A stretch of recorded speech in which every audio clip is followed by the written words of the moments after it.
Hi, everybody. Today we're going to talk and begin about visual sensation. We're going to talk about the eye and eye parts and function of the eye and how the eye is involved in transducing light energy into a neural impulse. You should have your notes out. You should follow along, highlight, stop this video as necessary, and be ready to answer some of the basic questions about how the eye functions. Let's get started.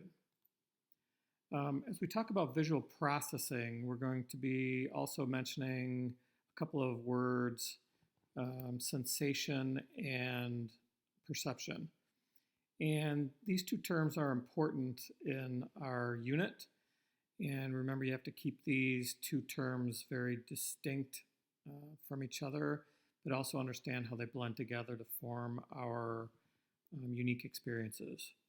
So sensation is the experience of gathering sensory information and stimulation, sensory energy from the outside world, from our periphery, and taking that information on our spinal cord up to our brain.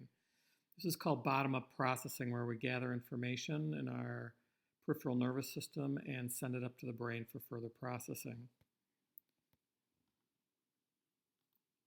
Perception then is once we've gathered that information, we have to create a meaningful whole from the patterns. So perception is how we select, organize, and interpret that information that's not only coming in from our periphery, but also based on our previous experiences, and this is called top-down processing.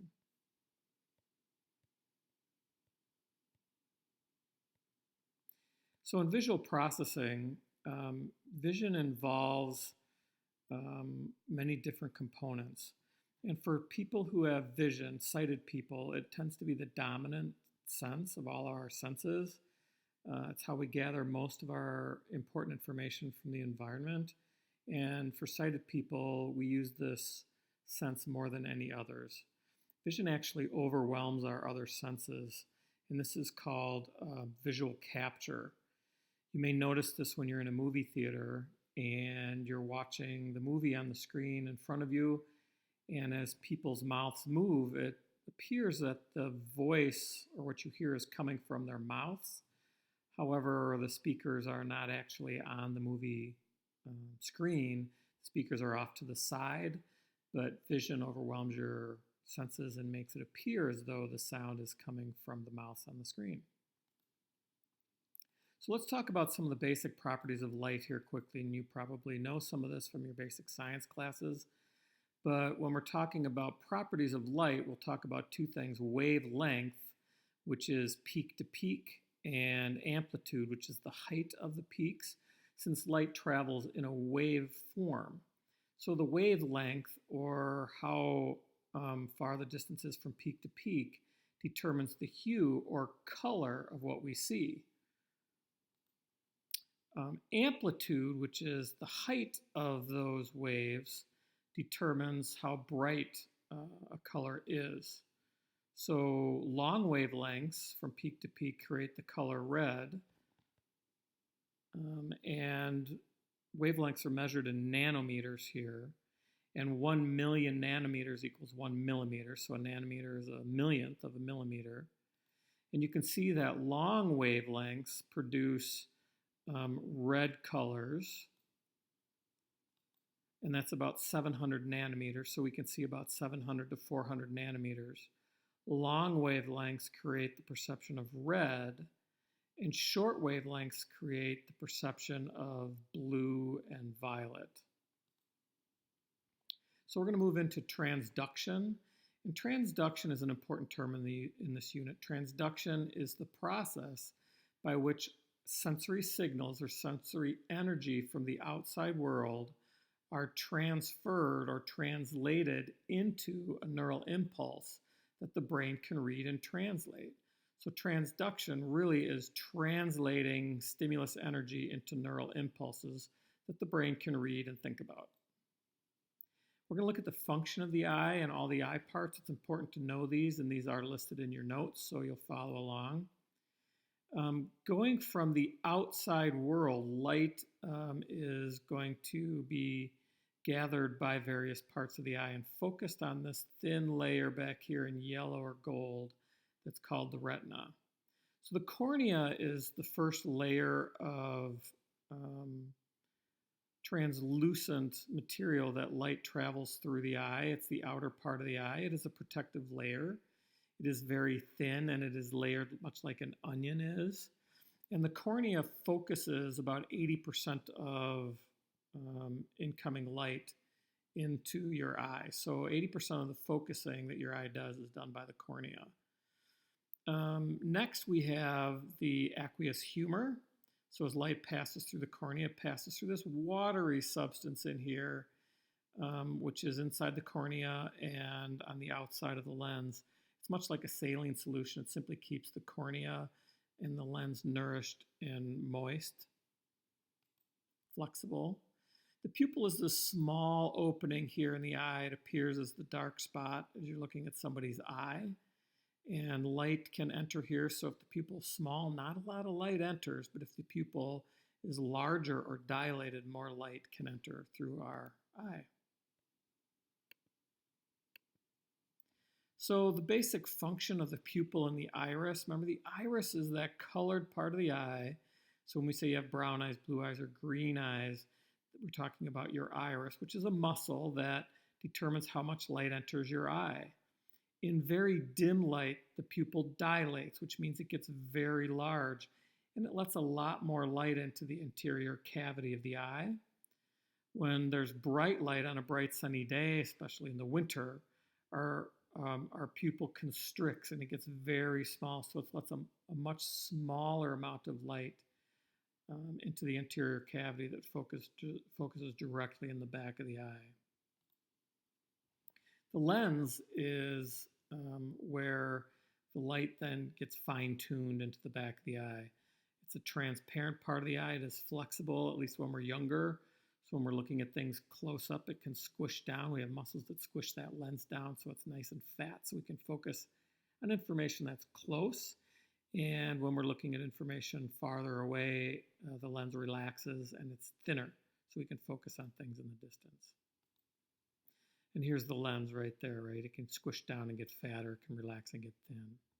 So as light travels through, most of the focus through the cornea, fine-tuning on the lens, light travels through a clear jelly-like substance known as the vitreous body or the vitreous fluid. It's got the density much like hand sanitizer gel that you might use to clean your hands. So it's kind of a jelly fluid. And it keeps the retina on the back of the eye, and it keeps the shape of the eyeball, much like air in a basketball keeps the shape of a basketball. The retina in the back here is a tissue paper thin layer of cells that's kept on the back of the eye, a screen, if you will, by the vitreous body. It contains photosensitive cells, the only cells in our body that get super active when light hits them. And we'll talk about that in a little bit. The fovea is the center of the back part of the eye. It's a little indentation. It's the focal center where most of our color-sensitive cells are located. And that's where we find visual acuity. Now, as we talk about the retina, and if the top of the page here is the front of the eye and the bottom of the page is the back of the eye, and we'll talk about some of the cells that are located in here. Remember, this whole cell layer here is tissue paper thin, and it really has three main layers of cells. There's other cells in here, but we don't necessarily need to know about those in AP. But this is where transduction takes place. So you'll notice as light comes from the top of the page down to the bottom of the page, front of the eye to the back of the eye, light first has to travel through this layer of cells called ganglion cells. And these ganglion cells are translucent and they're not photosensitive. They're not active in light. They will be, though, after light is transduced. Then light travels through something called bipolar cells. These are also translucent and they're not photosensitive either, so they don't do anything when light hits them. But when light gets to the back of the eye here, we're going to find something some cells called rods and cones, and these are located in the farthest back of the retina, and they are photosensitive. So when light hits these cells, they become very active and they translate or transduce light into a neural impulse and send those signals back to the front of the eye. Now, cones are located mostly in the fovea. We talked about that, the center focal point in the back of the retina. And if you think if you're looking into the front of the eye, like an eye doctor might look through your pupil and they look at the back of the eye, think of the fovea as the bullseye or the center part of the retina. There's approximately 7 million cones in each eye, and cones are largely responsible for detecting color vision and visual detail and acuity in the center of our field of vision. So if we're looking at the retina again, the front of the eye is the top of the page, and the back of the eye is the bottom of the page. The fovea here has mostly cones located in it. Most of our cones are located in this fovea. And also notice that each cone in the fovea has its own bipolar cell. So each cone is connected to a bipolar cell and sends its signals directly to one bipolar cell, so the signal is very detailed and very trustworthy. Each cone is mostly sensitive to red, green, or blue color. We might say red long wavelengths, green medium wavelengths, and blue short wavelengths, although they will fire when other colors are detected in its area, but they're mostly sensitive to one of the colors. Now, rods are located mostly out on the periphery, outside of that bullseye. So you can see if you look at the bullseye, fovea is here. There's a lot of rods out here in the periphery. There's about 120 million rods in each eye. And the thing about rods is many rods feed into one bipolar cell. You could have hundreds of rods feeding into one bipolar cell. So that means the individual detail of each cell might get lost in a cluster of other cells. A couple other things to notice here, that there's a blind spot, also known as the optic disc.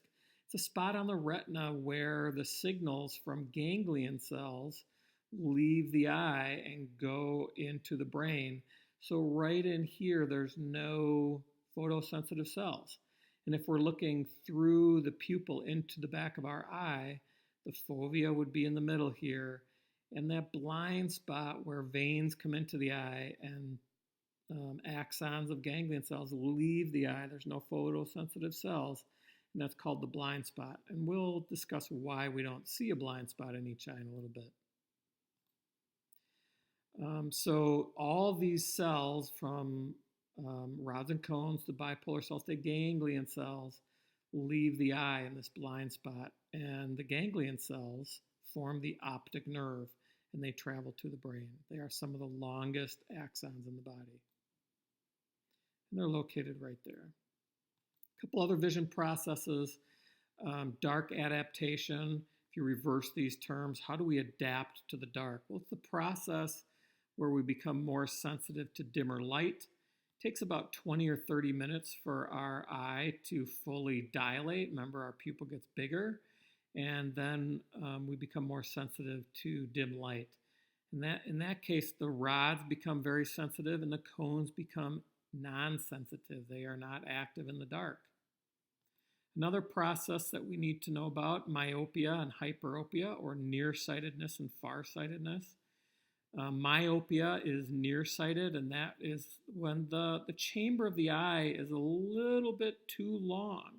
So an image coming in through the cornea and the lens and the vitreous focuses too near the front of the eye. So by the time it gets to the retina, it's out of focus again. That's nearsightedness. Farsightedness, or hyperopia, is when the chamber of the eye is just a tiny bit too narrow. So an image comes in and focuses. It's not in focus when it gets to the retina. It would actually be focused behind the retina. So that's hyperopia. So myopia, we can see things close up fine. Hyperopia, farsightedness, we see things far away more clearly. And that's it for now.